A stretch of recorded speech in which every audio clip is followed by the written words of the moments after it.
In this tutorial, I'm going to show you guys how to do a double exposure effect in Photoshop. It's very simple. We're going to take two images, align them on top of each other, and kind of create a very creative image. Let's get right into it. Okay, so as you guys can see, I'm already in Photoshop. I've already imported my first layer here, which is basically just a leaves image here. As you guys can see from the bottom up, just some cool leaves and some trees. And as well, I've got another portrait image here as well, just shot against a gray background. Now, first of all, what I'm going to do is just take the first canvas here from the portrait and as well the layer and just move that all the way over to our first canvas here with the leaves. Alright, let's select the portrait here. We're going to minimize that. We don't need that at the moment. Now the next step, again, I'm going to press F, full screen mode, so we get not distracted here by the background. Alright, so now let's take the move tool, and first of all what I'm going to do is just place my subject in here somewhere. I can also transform my subject still a little bit, so I can obviously transform this a little bit bigger, but I don't want to. I just want to have a little bit of shoulders and his head like this. Okay, great. Going to place him somewhere over here. Now for the next step that I want to do is obviously I want to extend here just left and right the background. So again, I'm going to take the marking tool as well here, right click, just say rectangular marking tool, and I'm just going to make a rough selection here. Command Z and Command V, so duplicate paste that. As well, if I say Command, all you Windows users please use Control. Alright, I'm going to press Command T again for getting into the transform mode. Now as well, what I'm going to do is just take this anchor point and just drag this out a little bit. So extend that, accept it from the top, and do the same step again on the right hand side. So again, the portrait here layer, then again marking tool, literally just going to make a rough selection here, not adding the shoulder. Okay, Command Z and Command V and Command T again, so transform mode, dragging this out. Okay, accept that. Next step, we're going to just merge everything. So select Shift here, select all the layers, right click, and we're merging all that together. Again, now I can just rename that to portrait. Okay. Great, so now I've already got my background, everything set, I've got my subject here, everything looks nice. If I want to, I can also still retouch on that before I go into it, but obviously it's a little bit of arty-farty stuff, so I'm not going to retouch too much on his skin. So let's also start now right away with just adding a bit of texture to the person. Okay, so what I'm going to do is first of all go over here to the quick selection tool. And please also don't use the magic wand, maybe just quick selection, it's easier to work with that and as well quicker. Don't press Q on the keyboard because otherwise you get into the quick selection mode as well. So I'm literally just going to go over him and just make a quick selection around him. Also, I've created a tutorial, another free tutorial where I'm actually showing you guys how to do this advanced masking here. I showed it last week in another tutorial. Alright, so I've created here a selection around him. Next step that I want to do is literally just go to the mask icon down here, select the mask, and we already created a cool mask around him. Now what I want to do is just refine the mask quickly, also just pressing right click here on the mask, so right click and go to refine mask. Okay, you're getting into the refine mask options here. I'm not playing with that too much today. It's also a lot of a creative approach, so I can just be a little bit rougher with this. I'm just going to make my brush a little bit bigger. And literally just go around the sides here so we get all the hair and everything in there. Yeah, just getting a better selection, better mask actually out of this subject. Okay, on this side as well. And that's also what I showed more into depth last week. Okay, great. So we've made another quick selection out of this. I'm going to hit OK over here. That will render for us. And now we literally start with adding all the extra things in and getting everything ready for the leaves on top. So for the first step that I want to do now is literally just take this mask over here and drop that right onto our leaves. So again, I'm going to hold Alt, select the mask here and drag that all the way down. As you guys can see, it will clip directly to our leaves layer. Now I can go back to the portrait, press right click and say delete mask over here. So we don't have that anymore. Okay, next step that I'm going to do is go back to my blending options here and switch this layer from portrait all the way to vivid light. And directly you guys can see how that really jumps into our selection here just from the leaves and that mask. Obviously I can still go in here into the leaves, which we're going to do in a moment, and we're just going to refine this mask a little bit just with some brushing, black and white foreground colors again. But before I do that, I actually want to take just the layer over here from the leaves, not the mask, and invert that. First of all, also to get like a totally different color correction here. So Command I, so completely invert that. And yeah, it looks very funky and very weird as well. Next step that I'm going to do is just unlink this Okay, like so, just press between the two layers here, the layer and mask, unlink that. Then as well the move tool, and I'm now able to move around this layer a little bit, as you guys can see. Because we still have a mask here, it will directly still stick with our subject. Okay, so that's why I didn't start out right away now with the mask. I first wanted to, let's zoom out a little bit. I first want to place this layer a little bit better. So I'm going to press Command T in order to just rotate this a little bit and kind of have a look where it looks a little bit better with the whole subject here. Maybe also I'm going to make it a little bit bigger, so we have a little bit more, the leaves more prominent and a little bit bigger. So again, I'm going to hold Shift so it's equally expanding. Just take an anchor point on any side, and I'm going to drag this out all the way, so making it super big. Okay, like so, somewhere over here. Yeah, maybe let's rotate that a little bit more. Okay, maybe let's put it down here. I'm going to rotate that a little bit more. Okay, and let's have a look if we put that like so. I'm going to make it a little bit bigger. Whoops. First of all, I'm going to accept that quickly. Just go down a little bit. Okay, now I can still with Move tool move my layers around. Okay, let's place it somewhere over here so we can maybe still see his eyes. So there's a little bit of detail there. Okay, and that's pretty good so far. Next step that I'm going to do, because we have a little bit of gap here and up there, I'm just going to go on the layer again, hold S for clone stamp tool, so S again, hold Alt, and I'm literally just going to sample an area over here and sample again a little bit of those leaves back in there. Okay, as well the same for the top here, just a little bit. Okay, and that's all. Okay, so for the next step that I want to do is also go back to the mask over here. We can also select the link again so it's not moving around, and the mask, and I'm literally just going to zoom a little bit. And I'm going to press B for the brush and literally just going to brush out the edges here a little bit. So I'm working with the Vacom Intuos 5 Pro tablet, and via the tablet I have a little wheel. I can change my brush really quickly over here. If you guys don't have that, please go up here to the top and just change it here at the top. Also, you guys can press Ctrl Alt together, move your mouse left and right, and that will also change your diameter of the brush, or up and down to change your featherness. So I'm basically going to change the hardness maybe to just 50%. Again, switch my foreground colors because we're painting on some masks now, and just with black I'm hiding a little bit of this extra spill here. Okay, a little bit more, and my brush is super feathered so I can do this a little bit quicker. So again, I'm also doing this really quickly. You guys can take a bit more time when you do this. Okay, like so, and I'm just roughly going over the sides here as well. Okay, a little bit more.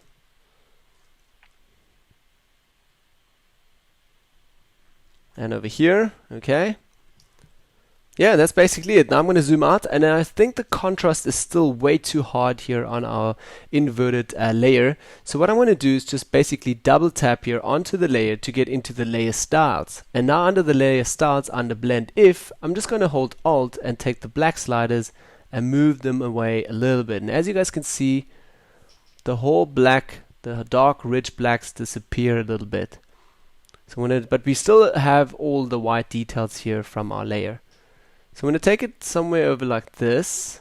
Okay, accept that. And I can also directly see that the layer, I'm not too happy yet with our masking here and the layer position. So I'm just going to select the layer again, also unlink this again, and now move this around again. So just literally up a little bit. And you guys can obviously change this all the time and be totally creative with this, how you guys want to place this. So I'm just going to leave it like this now. Great, let's also go continue with the effects, how to get the colors and everything. Obviously the layer, you can move that around loads of times. I'm going to put the link in again, go back to portrait, and now first of all I'm going to create a hue and saturation adjustment layer. So back to adjustments here at the top, going to select the hue and saturation, and now for the first step I'm just going to say colorize over here. So directly we're getting a cool new neutral effect, and it's all blended together a little bit better now and looks kind of better. But now I'm not too happy with this color yet, so I'm just going to go to hue over here and literally turn this a little bit more up to somewhere 200, a little bit more bluer. Yeah, something like this, 210 maybe. Yeah, I'm pretty happy with that as well. Now if you would still want to increase the contrast a little bit, we can also play here with our lightness. And darkness, obviously, to make this a little bit brighter or darker. I'm actually going to leave it like a +4 or so. Okay, to flatten it a little bit, to give it that flat look as well. Now, if you want to, you can also create another adjustment layer here just with hue and saturations, and also give that a bit of contrast again, just with a curve here, take that up again, giving that a little bit of contrast here, or you can do it directly via the lightness slider over here, but that will also obviously overall give it more contrast. So I'm going to leave it like a +4 and also switch on here my levels layer, maybe take that up a little bit. Again, it's a little bit of fine tuning and playing here. Okay, great. So for the next step, I'm going to create as well a mask. I'm going to create again a dodge and burn layer, again just with a new layer over here. Again, hold Command A, selecting everything with the selection. Marking tool, I'm going to press right click and say fill, and fill this again with 50% foreground color here, just maybe under the contents. Okay, so we already have again a gray layer, again switching the blending option all the way down to soft light. B for the brush, I'm going to press 0 here on the keyboard actually, because I want to set this just to a 7% opacity. So you can also press 0.7 or just 0.7, that will switch it to 7% opacity. Command D, getting out of the selection, and just B for the brush, and I'm going to choose here now a black foreground color, and I literally just want to enhance this beard a little bit the eyebrows. Okay, maybe I'm going to darken and brighten up actually the eyes a little bit. Going to darken these areas a little bit. Okay, and just doing a little bit of dodge and burn. Again, I'm going to press Control Alt together to just feather my brush completely. It's a little bit too hard. Okay, also over here, and brushing in here a little bit.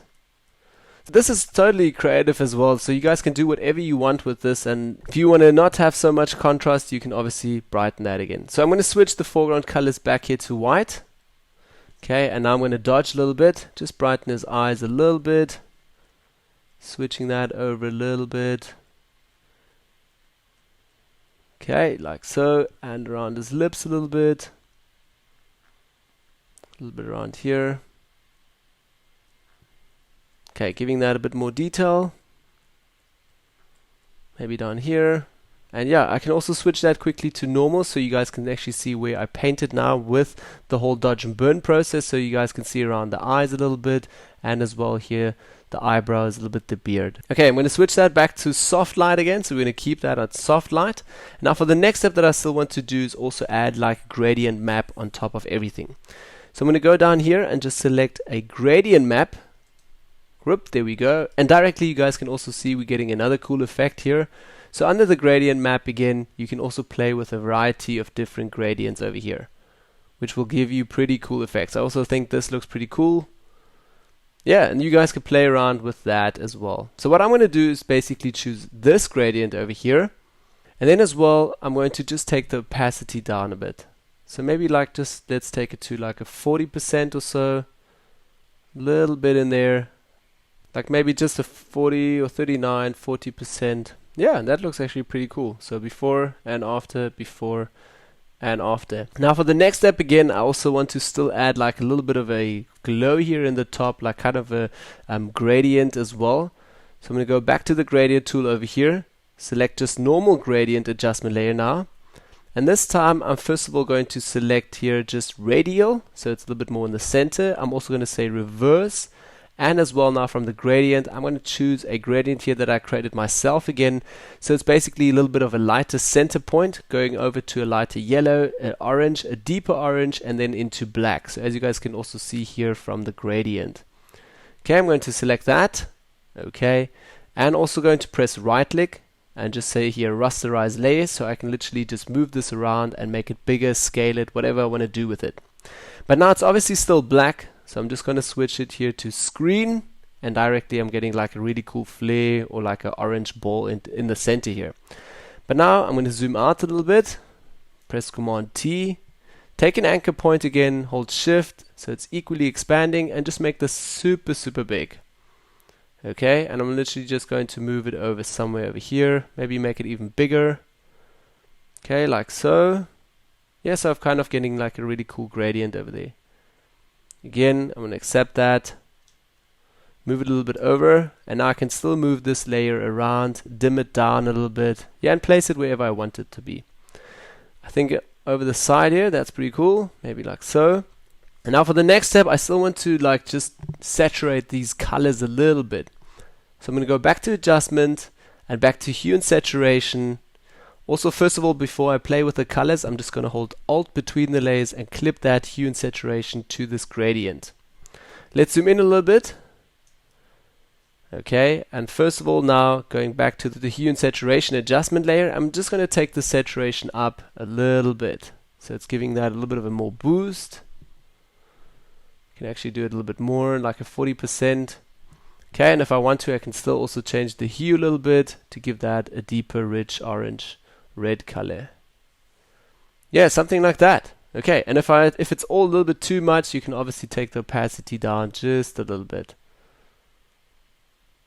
Okay, great. Let's make this a little bit bigger. That's basically all that you need to do in order to create this. But now if you still want to play a little bit with your whole texture here on your subject, you can basically just go all the way down again to the layer with the leaves, press the move tool again, and you can still rotate all of that. But obviously what happened now is still the link is still connected. So again, Command Z, just go step back, just unlink the link over here. Now you guys can move it around, you can double that, you can add more, you can clone in, whatever you guys want to do. I'm going to rotate this a little bit.